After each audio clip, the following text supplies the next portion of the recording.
What can the nations learn about Babylon? Well, when we talk about Babylon, we're talking about a very wicked nation.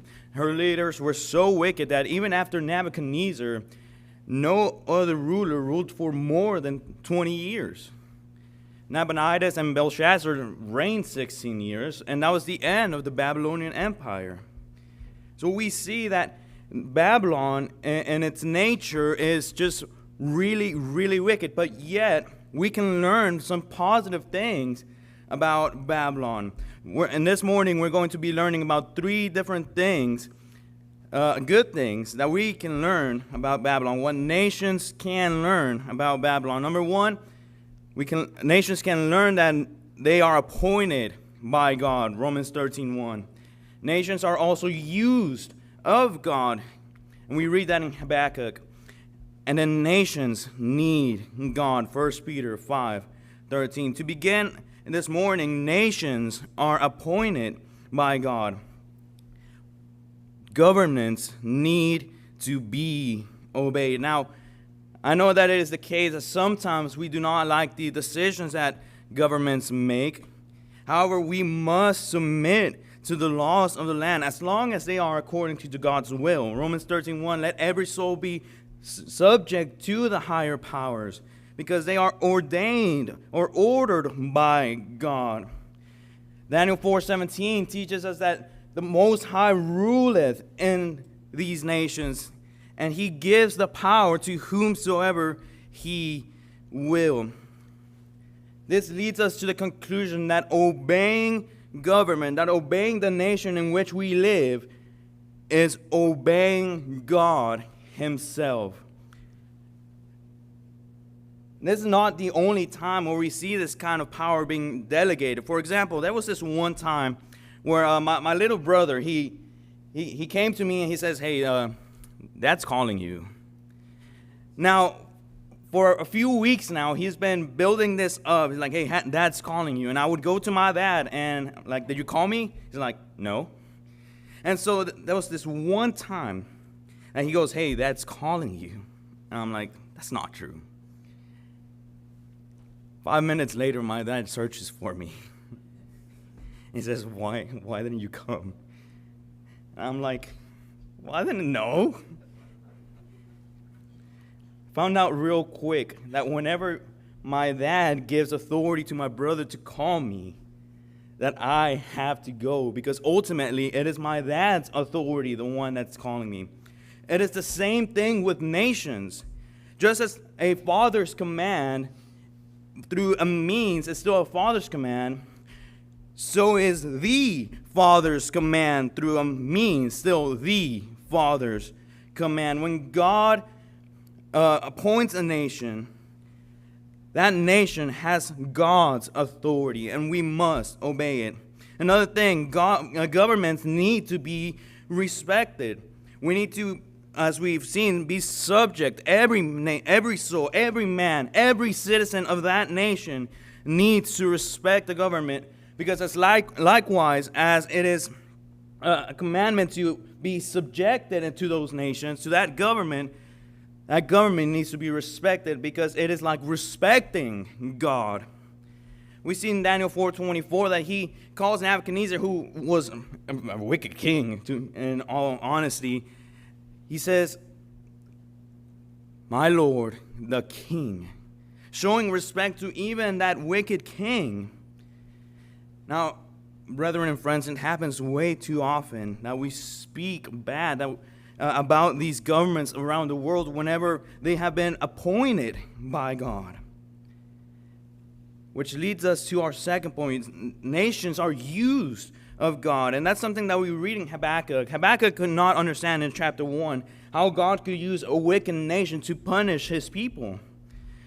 Well, that's one way that God uses nations. He uses to punish the wicked. Babylon was a wicked nation, but God used them to punish even wicked nations. He used them to punish Assyria in 612 BC.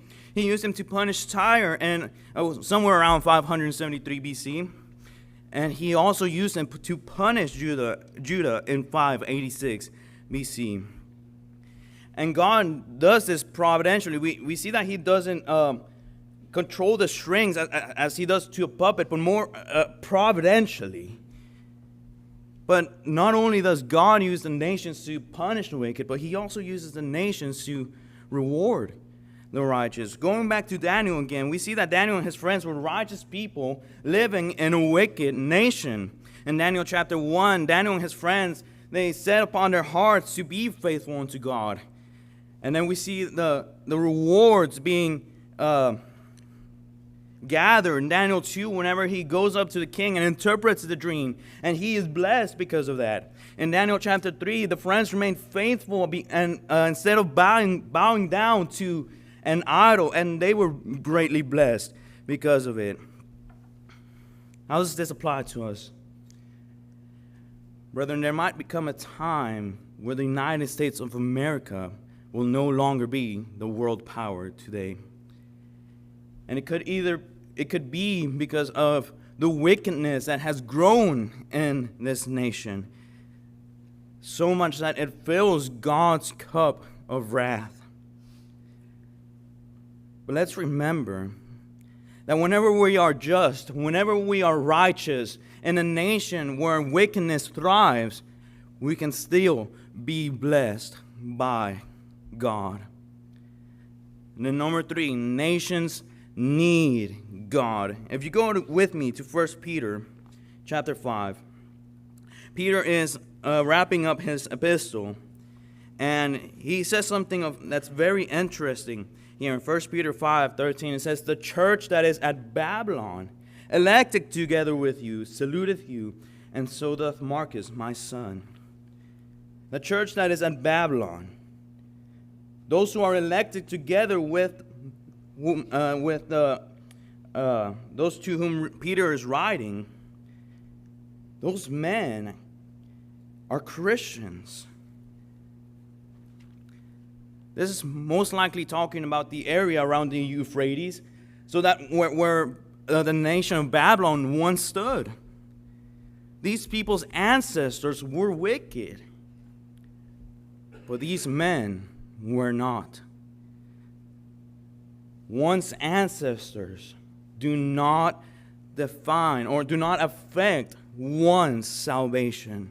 Many would teach that because the ancestors of these men were wicked, that these men to whom Peter is having fellowship with right now would have their sin.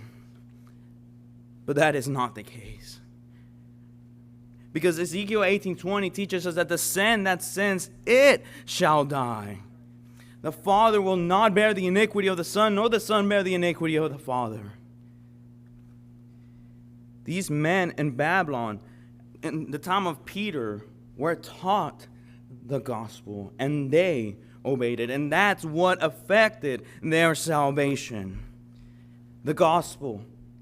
The gospel is God's only power to save. Romans 1:16, it is the power of God, not powers of God, the power of God unto salvation. Brethren, the gospel is the only thing that can save man. The gospel is the only thing that can save the nations. And the nations need to know that they need the gospel and that they need God. Because they need to believe and to be baptized to be saved. Mark 16:16. Brethren, as Christians, we are commanded to take this gospel to all the world. Mark 16:15. And to all nations. Matthew 28:19 and 20. God rules in the kingdoms of men and gives the power to whomsoever he will. God is in supreme authority of all the earth. And Babylon was one of those nations. So what can we learn about Babylon? That God providentially orders nations into existence.